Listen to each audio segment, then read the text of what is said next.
बच्चों, कैसे हो आप सब। उम्मीद करते हैं आप लोग अच्छे होंगे। मैं हूं कुमार हीरो सर और आज से मैं आप लोगों के लिए स्पेशल वीडियो बना रहा हूं जिसमें हम आपको बताएंगे क्लास 12th मैथ्स के ऑल चैप्टर का इंपॉर्टेंट फार्मूला।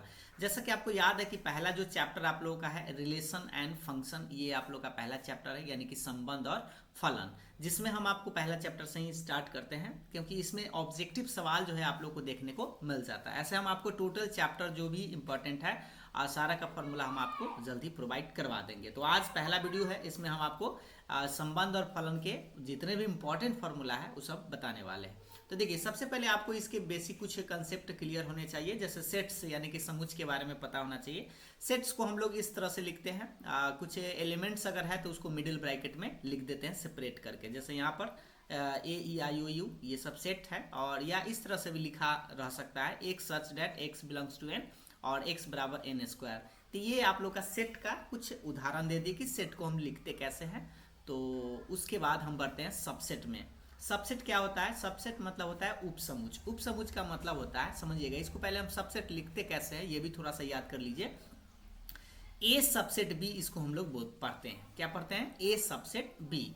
और जैसे मान लीजिए उदाहरण के रूप में आप समझ पाएंगे कि ए बराबर एक सेट है जिसमें एलिमेंट है 1 से लेके 4 तक, बी बराबर सेट है जिसमें एलिमेंट है 1 से लेके 5 तक। अब आप देखिए, क्या पहला में जो भी एलिमेंट है दूसरा में मिल रहा है? तो इसमें 1 2 3 4 था, इसमें भी आप 1 2 3 4 देख पा रहे होंगे, यानी पहला का जो भी एलिमेंट था दूसरा में मतलब मिल रहा है। इसका मतलब हम कहेंगे कि ए सबसेट बी है। लेकिन हाँ, अगर यही बी सबसेट ए पूछ दे तो होगा? तो सोचिए कि बी का सारा एलिमेंट ए में तो नहीं मिलेगा, क्योंकि 1 से लेके इसमें 5 तक है, इसमें 4 तक ही है, तो इसको हम बोलेंगे बी जो है वो ए का सबसेट नहीं है। लेकिन हाँ, ए जो है बी का सबसेट है। ये चीज तो थोड़ा सा आपको याद होगा, क्लास 11th में ये बात आप पढ़े थे।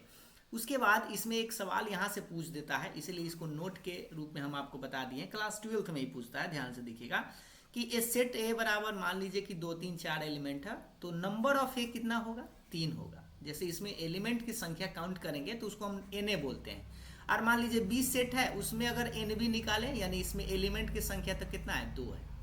और इसमें क्या है कि एक सवाल आपसे पूछ देता है कि अगर मान लीजिए नंबर ऑफ ए एम है, मतलब कोई सेट में एलिमेंट कितना है? एम है, तो इसका पूछेगा कि नंबर ऑफ सबसेट यानी उप समुच्चयों की संख्या कितना होगा। ये सवाल पूछा गया है, इसलिए इस चीज को समझेंगे कि कोई भी सेट में अगर एम गो एलिमेंट है तो उसमें सबसेट कितना बनेगा। तो इसका फॉर्मूला आप याद रखिएगा, 2 के पावर m, यानी 2 पर पावर m। यहाँ 4 गो एलिमेंट है तो 2 के पावर 4 लगा दीजिएगा, 3 गो एलिमेंट है तो 2 के पावर 3 लगा दीजिएगा, 2 गो एलिमेंट है तो 2 के पावर 2 लगा दीजिएगा, आपका आंसर आ जाएगा। कब? जब उप समुच्चय की संख्या पूछे तब। उसके बाद बढ़ते हैं कार्टेशियन प्रोडक्ट। ये सब थोड़ा सा 11th वाला बात है, समझ लीजिए पहले, उसके बाद हम लोग आएंगे आगे। कार्टेशियन प्रोडक्ट यानी कार्तीय गुणन हम लोग कैसे करते हैं? तो कार्तीय गुणन को हम लोग a क्रॉस b से रिप्रेजेंट यानी कि लिखते हैं, और इसमें एक पेयर बनता है x, y, जहां पर x जो है वह a सेट से आता है। जैसे यहाँ पर 2 सेट है a और b, दोनों का कार्तीय गुणन मतलब a क्रॉस b से लिखते हैं, और x का मान a सेट से आता है, और ये जो y है कॉमा के बाद वह b सेट से आएगा। ये याद रखिएगा, ठीक है। यहाँ पर पेयर होता है, जो भी कॉमा के पहले एलिमेंट आएगा वो कहाँ से आएगा? a से आएगा, कॉमा के बाद वाला b से आता है। इसमें आप एक नोट याद रखिएगा, यहाँ से सवाल बन जाता है, कभी कभी आपसे पूछ देगा कि a क्रॉस b का नंबर बताइए, यानी कि a क्रॉस b में कितने एलिमेंट हो गए, डायरेक्ट पूछेगा।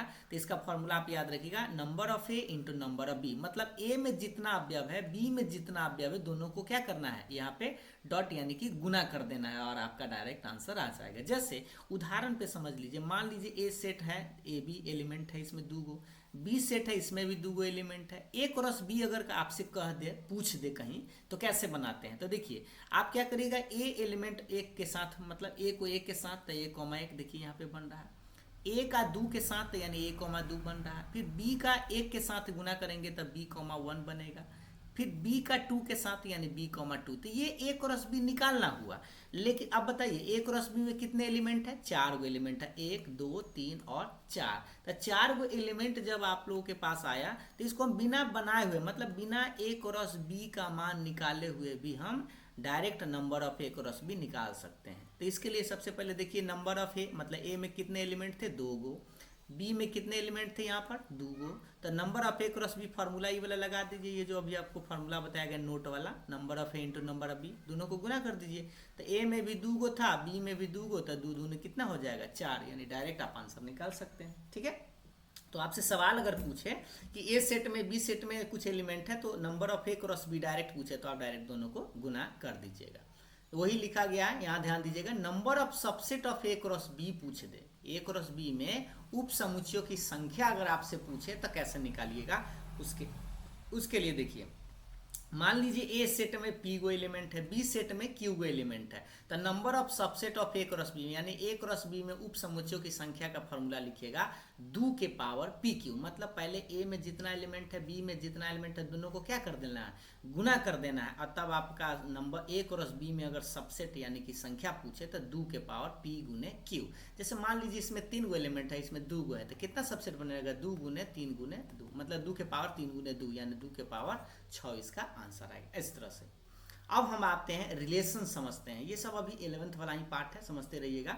रिलेशन यानी कि संबंध, subset of A cross B, A cross B का क्या होता है, उप समुच्चय होता है। कोई अगर आपसे पूछे कि रिलेशन है क्या, तो एक लाइन में याद रखिएगा कि वो ए क्रॉस बी का सबसेट होता है। किससे किस में रिलेशन है, तो ए से बी में अगर रिलेशन है तो वो ए क्रॉस बी का सबसेट होगा। ठीक, अब इसी चीज को हम ऐसे लिखते हैं, R is a subset of A cross B. इसको क्या पढ़ते हैं, इसको ये जो लिखा हुआ है इसको हम लोग सबसेट पढ़ते हैं। तो फ्रॉम ए टू बी, मतलब ए से बी में अगर कोई संबंध है तो हम क्या कहते हैं कि ए क्रॉस बी का वो क्या होना चाहिए, सबसेट होना चाहिए। जहां पर याद रखिएगा, ए को हम लोग डोमेन यानी कि प्रांत बोलते हैं, बी को को डोमेन यानी सह प्रांत बोलते हैं, और रेंज जो होता है वो बाद वाला आता है। जैसे नोट में आप एगो चीज याद रखिएगा कि x, y मान लीजिए इस रिलेशन में है, r में बिलोंग करता है, इसका मतलब x जो है किससे रिलेट है, y से, तो इसको ऐसे लिखते हैं x related to y, x related to क्या, y, मतलब x का y के साथ संबंध है। जैसे मान लीजिए r बराबर एक उदाहरण के रूप में हम ले लेते हैं, संबंध है कोई a, 1 a, 2 b, 1 b, 2, और इसमें से आपसे पूछ दे कि इसका डोमेन क्या होगा और इसका रेंज क्या होगा। ठीक, दोनों चीज याद रखिए। डोमेन मतलब कॉमा के पहले वाला जो भी एलिमेंट है, जैसे यहाँ a है, फिर a है, फिर b है और फिर b है, तो याद रखिएगा सेट में हम एक ही एलिमेंट को दोबारा नहीं लिखते हैं, यानी 2 बार ए था बट एक ही बार लिखेंगे, बी देखिए 2 बार था तो एक ही बार लिखेंगे। तो ये डोमेन, कॉमा के पहले जो एलिमेंट है उसको डोमेन बोलते हैं, कॉमा के बाद जो एलिमेंट है उसको रेंज बोलते हैं। तो कॉमा के बाद यहाँ 1 है, 2 है, 1 है, 2 है, यानी कि सेम चीज है, तो 1 2 हम लिख दिए। तो ये इसका रेंज हो गया और ये इसका डोमेन हो गया। तो आपसे रेंज और डोमेन भी कभी कभी पूछ देता है। इसमें आप एक नोट याद रखिएगा, यहाँ से संबंध की संख्या पूछता है, ध्यान से समझिएगा इस बात को।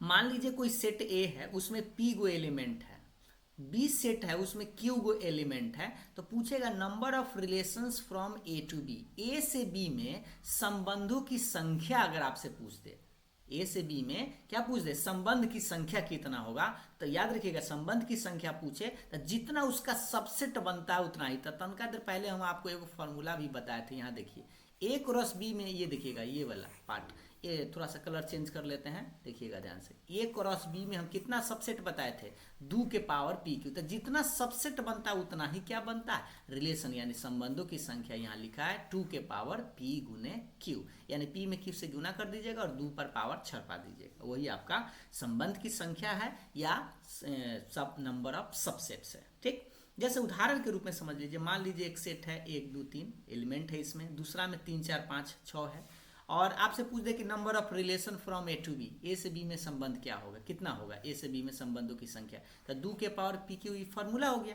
अब 2 तो रहेगा, पी का मान देख लीजिए यहाँ 3 है, यहाँ पर कितना है 4, क्योंकि इसमें 4 गो एलिमेंट है, इसमें 3 गो, तो 3 गुने 4 लिख दीजिएगा, 2 के पावर 4 तिहाई 12, इसका आंसर हो गया। ये अब आप गुना कर सकते हैं, 2 का को 12 बार लिख के जो आएगा वो आपका आंसर होगा। ठीक है, अब हम आते हैं टाइप्स ऑफ रिलेशन। यहाँ से आप लोगों का क्लास 12th का फॉर्मूला आता है, जो अभी तक हम आपको बता रहे थे उसमें से भी आपको डायरेक्ट ऑब्जेक्टिव सवाल देखने को मिलता है। ठीक ना, अब इसको देखिएगा, टाइप्स ऑफ रिलेशन, संबंधों के प्रकार। ए से ए में, अगर ए से ए में संबंध हम लिए हैं, संबंध का मतलब आप समझ गए कि वह ए क्रॉस ए का, अगर ए से ए में है तो ए क्रॉस ए का सबसेट होगा, ए से बी में है तो ए क्रॉस बी का सबसेट होगा। यहाँ पहला चीज याद रखिएगा, एम्प्टी रिलेशन क्या होता है। ठीक है, empty relation, empty relation R बराबर 5 को हम लोग एम्प्टी रिलेशन बोलते हैं। तो ये ए क्रॉस ए का सबसेट होता है। फाई मतलब होता है एक भी एलिमेंट इसमें नहीं हो, तो इसको एम्प्टी यानी खाली बोलते हैं। दूसरा होता है यूनिवर्सल रिलेशन यानी सार्वत्रिक संबंध। सार्वत्रिक मतलब कोई रिलेशन जो ए क्रॉस ए को पूरा जो भी आएगा ए क्रॉस ए का गुना करके वो सारा उठा लेंगे, वो वैसा रिलेशन, तो हम उसको बोलते हैं यूनिवर्सल रिलेशन। रिफ्लेक्सिव कब होगा, यहाँ से याद रखिएगा 3, 4 और 5, इस चीज़ को समझिएगा ध्यान से। यही पूछता है आपसे कि रिफ्लेक्सिव यानी कि स्वतुल्य कब होता है, जब ए कॉमा ए बिलोंग करता है आर से, आर मतलब relation, for all A belongs to A, मतलब सेम एलिमेंट, जैसे मान लीजिए 1,1 मिले, 2,2 मिले, जो भी एलिमेंट सेट में है उस सब का हूबहू एलिमेंट आर में अगर है तो उसको हम लोग रिफ्लेक्सिव बोलते हैं। ठीक है। और ये सिमेट्रिक कब होता है, सममित कब होता है, मान लीजिए ए कॉमा बी मिल रहा है आर में, तो बी कॉमा ए यानी ए बी मिल रहा है तो उलट के भी बी कॉमा ए भी उस रिलेशन में होना चाहिए। For all A belongs A comma B belongs to A, यानी सेट में अगर 2 एलिमेंट है ए बी तो इस दोनों का उल्टा होना चाहिए। जैसे 1,2 अगर मिला तो इसका 2,1 भी उस सेट में उस रिलेशन में मिलना चाहिए, तब हम उस रिलेशन को सिमेट्रिक रिलेशन यानी सममित संबंध कहेंगे। ठीक। अब ट्रांजिटिव कब होता है, जैसे देखिए ए अगर बी मिल रहा है, मान लीजिए ए कॉमा बी मिल रहा है आर से, बी कॉमा सी मिल रहा है आर से, आर मतलब रिलेशन, जैसे 1,2 मिल रहा है आर से, फिर मिल रहा है 2,3 मान लीजिए बी सी से, तो इसका मतलब यह है कि ए अगर मिल रहा है 2 से, 2 मिल रहा है 3 से, तो एक मिलना चाहिए किससे, 3 से। यहाँ पर यही लिखा गया है ए सी अगर भी उसी रिलेशन में है, यानी 1,3 भी उस रिलेशन में है, तब हम उसको ट्रांजिटिव यानी कि संक्रामक बोलते हैं, और ए बी सी तो ए सेट में रहेगा ही रहेगा। ठीक। एक बार फिर से इस बात को समझ लीजिए। रिफ्लेक्सिव मतलब हूबहू सारा एलिमेंट उसका होना चाहिए। सिमेट्रिक मतलब उल्टा वाला एलिमेंट भी रहना चाहिए। ट्रांजिटिव मतलब अगर ए मिलता है बी से, बी मिलता है सी से, तो ए मिलना चाहिए सी से। जैसे देखिए 1 2 का भाई है, 2 3 का भाई है, तो 1 3 का क्या है, भाई ही होगा। इस तरह से अगर वैसा है उस रिलेशन में तो उसको हम ट्रांजिटिव बोलते हैं। उम्मीद है आपको यहाँ तक बात समझ में आ गया होगा। तो बढ़ते हैं आगे। अब देखिए उसके बाद आता है इक्विवेलेंस रिलेशन यानी कि तुल्यता संबंध। तुल्यता संबंध कब कहा जाएगा, जब याद रखिएगा यह तीनों स्वतुल्य भी होना चाहिए, सममित भी होना चाहिए और संक्रामक भी होना चाहिए। अगर ये तीनों रिलेशन को सेटिस्फाइड करता है तब हम उसको इक्विवेलेंस रिलेशन यानी कि तुल्यता संबंध कहेंगे। ठीक है। अब आप बात करते हैं फंक्शन यानी कि फलन के बारे में।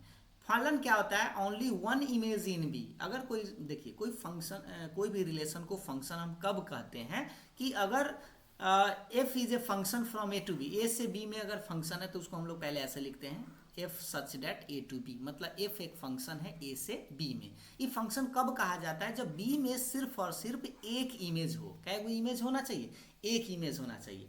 इस चीज को ऐसे समझिए कि यदि x, y अगर फंक्शन से बिलोंग करता है, f मतलब फंक्शन, तो x रखने पर, उस फंक्शन में x रखने पर हमें ये वाला कॉमा के बाद यानी कि y मिलता है। तो fx बराबर क्या बोलते हैं, y, या y बराबर x। जैसे इसको उदाहरण पे समझिए इस फंक्शन की परिभाषा को। जैसे मान लीजिए पहला सेट में देखिए a, b एलिमेंट है, b में सेट में 1,2 है, तो 1 का रिलेशन 1 के साथ है, b का रिलेशन 2 के साथ है। तो इस एलिमेंट में, इस बाद वाला सेट में देखिए कि एक का इमेज जो है, एक इमेज तो एक ही है, सबका इमेज क्या है, एक ही है। बी में एक ही इमेज होना चाहिए, किसका, सेट ए का। सेट ए में जितने भी अवयव है उस सब का एक ही इमेज बाद वाला में होना चाहिए। इमेज मतलब प्रतिबिंब या रिलेशन उसको बोल सकते, एक ही के साथ रिलेशन होना चाहिए। इसमें डोमेन क्या होता है समझ लीजिए। डोमेन होता है कॉमा के पहले वाला मान, ये तो हम आपको तनका रिलेशन में भी बताए थे, सेम चीज फंक्शन में भी होता है। रेंज क्या होता है, तो कॉमा के बाद वाला यानी कि y इसका परिसर यानी कि रेंज होगा। ठीक है। अब उदाहरण के रूप में समझिए, यहाँ पर एक फॉर्मूला के रूप में आपसे पूछ देता है। ये चीज नोट वाला ज्यादा याद रखिए क्योंकि यही सवाल आपसे कई बार पूछा गया। ध्यान से देखिएगा, मान लीजिए ए सेट में 1 से लेके n गो एलिमेंट है। कै गो एलिमेंट है, n गो एलिमेंट है। बी सेट में कै गो एलिमेंट है, m गो एलिमेंट है। जैसे यहाँ पर नंबर ऑफ ए कितना है, n है, नंबर ऑफ बी कितना है, m है। और आपसे क्या पूछेगा, ध्यान पूर्वक समझिएगा कि number of functions from A to B, A से बी में फलन की संख्या कितना होगा।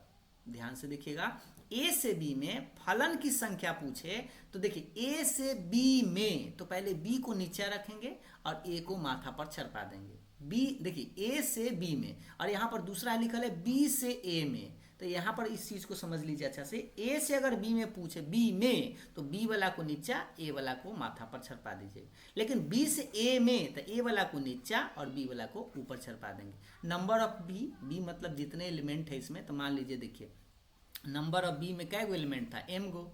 नंबर ऑफ ए में कै गो एलिमेंट है, एन गो। तो इस फॉर्मूला को यूज कर लेंगे, एम के पावर एन लगा देंगे। यही यहाँ पर क्या लिखेंगे, एन के पावर एम। ये उल्टा है, दोनों चीज ध्यान से देखिएगा। यहाँ ए से बी में एक बार पूछता है और एक बार बी से ए में पूछता है, दोनों बात ध्यान दीजिएगा। जेकरा में पूछे उस पर माथा पर छरपा देना है पहला वाला को, ठीक। जैसे यहाँ देखिए ए से बी में, तो बी वाला को नीचा, ए वाला को ऊपर। बी से ए में पूछा है, तो ए वाला को नीचा, बी वाला को ऊपर कर देंगे। ये फॉर्मूला आप जरूर याद रखिएगा, क्योंकि हम आप जब को अभी आप देखे भी होंगे कि हम आपको क्वेश्चन बैंक का आंसर बता रहे थे, उसमें आपको इस तरह के प्रश्न आपको देखने को मिलेगा। जैसे एक छोटा सा उदाहरण समझ लीजिए, तब आपको समझ में आ जाएगा।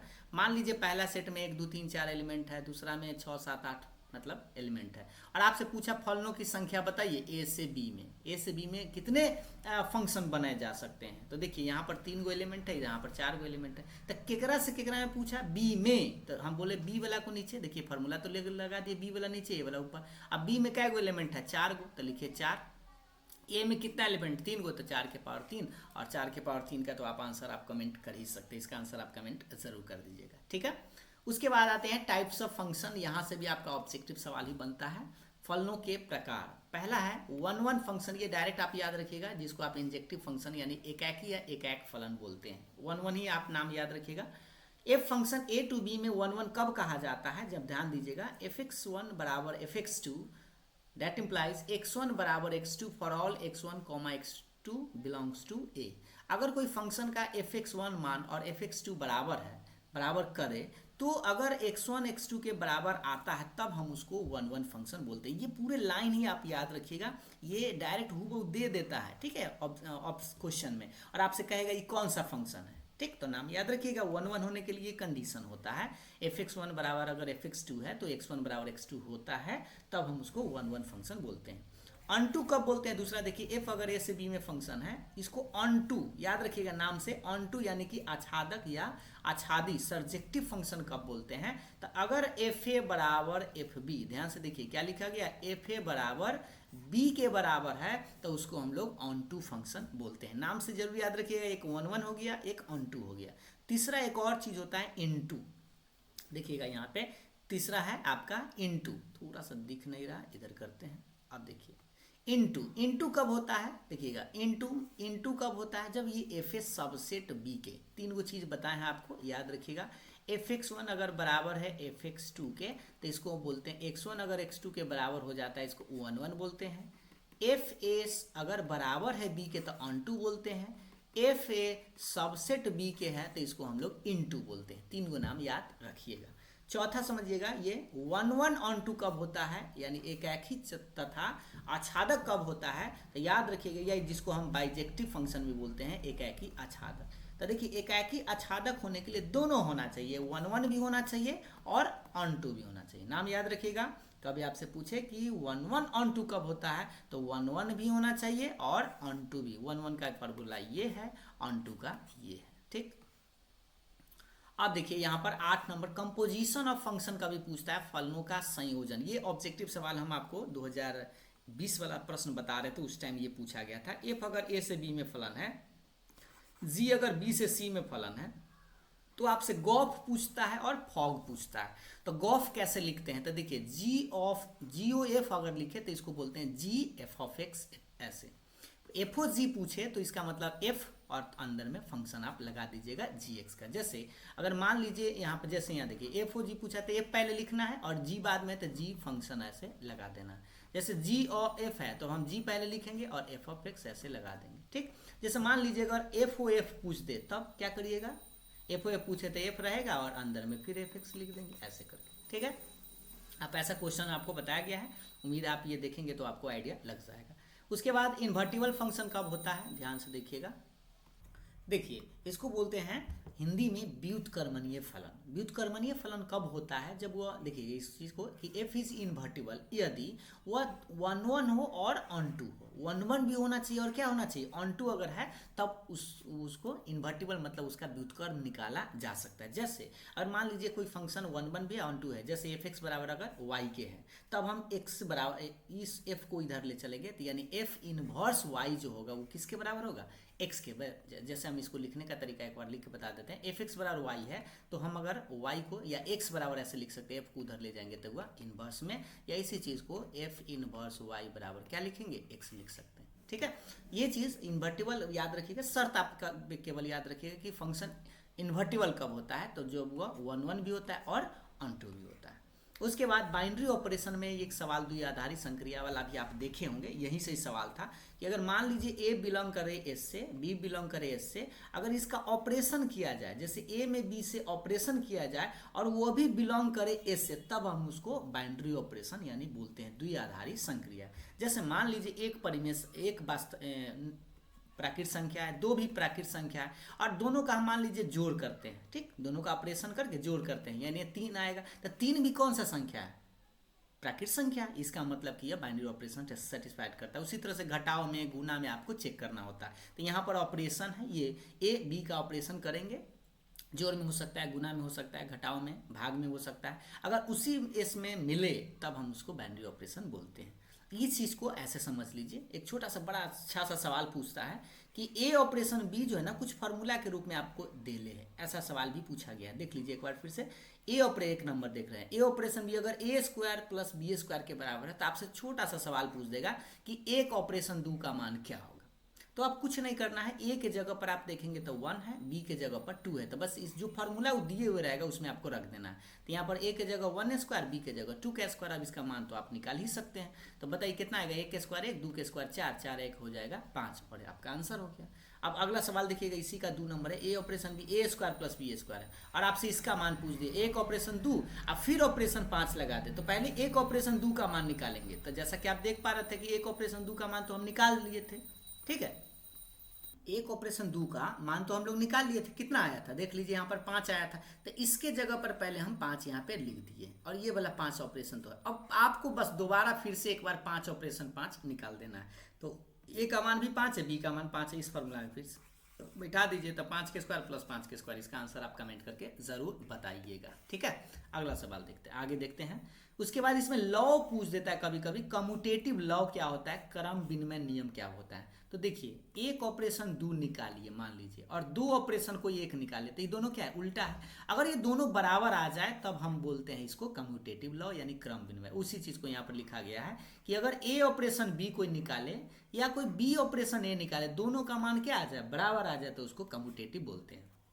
साहचर्य यानी एसोसिएटिव लॉ कब बोलते हैं, तो इस चीज को आप समझ लीजिए, ए ऑपरेशन बी को निकाले तब जाके सी का ऑपरेशन करे, या कोई स्टूडेंट पहले बी ऑपरेशन सी निकाल दे और तब ए के साथ ऑपरेशन करे, दोनों का मान अगर बराबर आ जाए तब हम उसको बोलते हैं एसोसिएटिव यानी कि साहचर्य नियम। जैसे मान लीजिए एक ऑपरेशन कोई 2 निकाला पहले, तब ऑपरेशन किया 3 के साथ, या कोई स्टूडेंट ऐसे कर दिया, पहले 2 ऑपरेशन है 3 के साथ कर दिया, तब एक का ऑपरेशन कर दिया, ऐसे दोनों का मान अगर बराबर आ जाए तब हम उसको एसोसिएटिव लॉ बोलते हैं। तो ये था आप लोग का रिलेशन और फंक्शन के जो भी इंपॉर्टेंट फॉर्मूला, और जो ज़्यादा सवाल जिससे पूछा जाता है वो हम आपको बताने का प्रयास किए हैं। उम्मीद है आपको समझ में ज़रूर आया होगा। अगर आपको कहीं पे डाउट है तो इस वीडियो को एक बार फिर से ज़रूर देख लीजिएगा, और इसका हम आपको PDF भी प्रोवाइड करवा देंगे। आप टेलीग्राम ज्वाइन कर लीजिएगा, कुमार हीरो के नाम से ही आपको टेलीग्राम मिल जाएगा। तो अगर आपको ये वीडियो पसंद आया है तो लाइक शेयर ज़रूर करिएगा। फिर मिलते हैं अगले चैप्टर के फॉर्मूला के साथ, तब तक के लिए बाय बाय, थैंक यू।